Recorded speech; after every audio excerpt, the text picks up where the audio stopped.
বাইলা বাইলা খিচুড়ি রাঁধতে গেলে বেশি করে মুসুর ডাল লাগবে।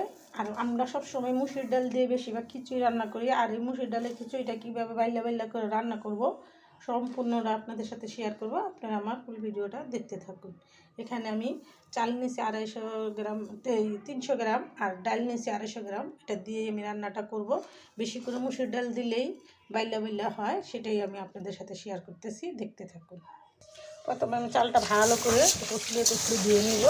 ডালটা ধুয়ে একটু 5 মিনিটের জন্য ভিজিয়ে রাখবো। চালটা আমি চকচকে করে ধুয়ে নিলাম। আর এখন পেঁয়াজ মশলা যা যা লাগে সেটা কেটে নিব। চালটা ধুয়ে আমি রেস্টে রেখে দিছি। আমি এখন এগুলো কেটে নিব আর আপনাদের সাথে সব শেয়ার করতেছি। আমি হালকা মশলা দিয়ে, অল্প মশলা দিয়ে রান্নাটা করব। বাচ্চাদের জন্য বা বুড়া মানুষের জন্য খুবই একটা হেলদি খাবার। খিচুড়িটা সবারই পছন্দ, শীতের দিন হলে তো কোনো কথাই নেই।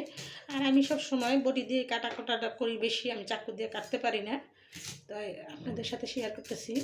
সব সময় আমি চিন্তা করি ভালো কিছু, যে আমার ফ্যামিলিরে যেটা ভালো খাওয়ানো। আমার মায়ের সবসময় শীতের দিনে বেশিরভাগ খিচুড়িটা রান্না করতো, সেটাই আমি রান্না করবো আর আপনাদের সাথে শেয়ার করবো। আপনারা দেখতে থাকুন। এই টমেটোগুলো আমি খিচুড়িতে দিব না, এটা আমি ভর্তা করবো আলাদা, তার জন্য আলাদা সিদ্ধ করে নিব। কোটা কাটা শেষ। আমি এখন খিচুড়িটা মাখিয়ে নিব মশলা দিয়ে, আপনাদের সাথে শেয়ার করতেছি, এটা দেখতে থাকুন। প্রথমে আমি আলু কটা দিয়ে দিলাম, দিয়ে ফালা করা করা কাঁচামরিচ দিয়ে দেব, পেঁয়াজ কুচি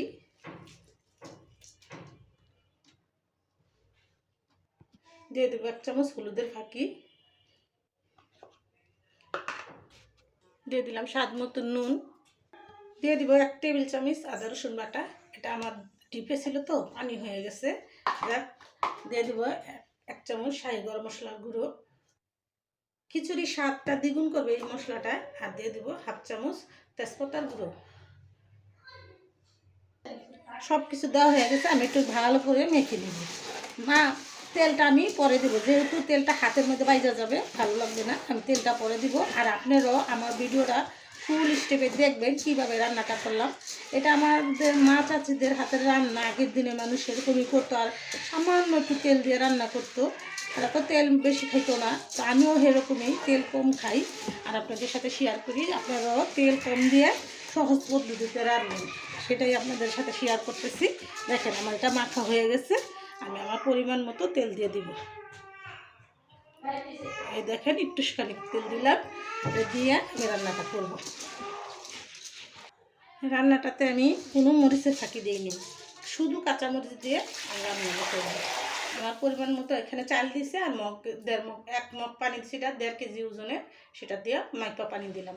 আর খিচুড়িটা আঠা জর্জরা হবে, বাইলা বাইলা, সেরকম করে রান্না করব। আর এটা পুরো 10 মিনিট সময় লাগবে। ফিরে আসবো 10 মিনিট পর, আপনারা দেখতে থাকুন। আপনাদেরকে আমি সবসময় আমি যা করি তাই সঠিকভাবে দেখানোর চেষ্টা করি, আর মাপ টাপ সব দেখানোর চেষ্টা করি। পরিমাণে যা লাগে তাই দিই। আর আপনারা আমার ভিডিওটি দেখে বুঝতে পারবেন যে মাপ পরিমাণ ঠিক দিয়ে রান্না করলে 100তে 100 স্বাদ হয়। আর নতুন নতুন রান্না শিখতে পারবেন। যারা না জানেন, নতুন রাঁধুনি, তারাই আপনারা আমার রান্নাগুলো দেখে এরকম সুস্বাদু রান্না করে খাবেন। হ্যাঁ, ফিরে আসবো 10 মিনিট পর। ফিরে আসলাম 10 মিনিট পর। দেখেন আমার খিচুড়িটা রান্না হয়ে গেছে। খিচুড়িটা আমি নাড়াচাড়া কিছুই দিইনি, নামিয়ে নিলাম। আর আপনাদের সাথে এখন পরিবেশন করব, দেখতে থাকুন। হয়ে গেল আমার জর্জরে খিচুড়ি। আর এই খিচুড়িটা কীভাবে রান্না করলাম আপনাদের সাথে ফুল ভিডিওটা শেয়ার করলাম। আপনারাও এরকম করে জর্জরে বাইলা খিচুড়ি রান্না করে খাবেন। আর খিচুড়িটা কীভাবে রান্না করলাম প্রতিটা স্টেপ আপনাদের সাথে শেয়ার করব। আপনারা আমার ভিডিওটা না টেনে দেখতে থাকুন, আর এরকম মজার রান্না করে খান।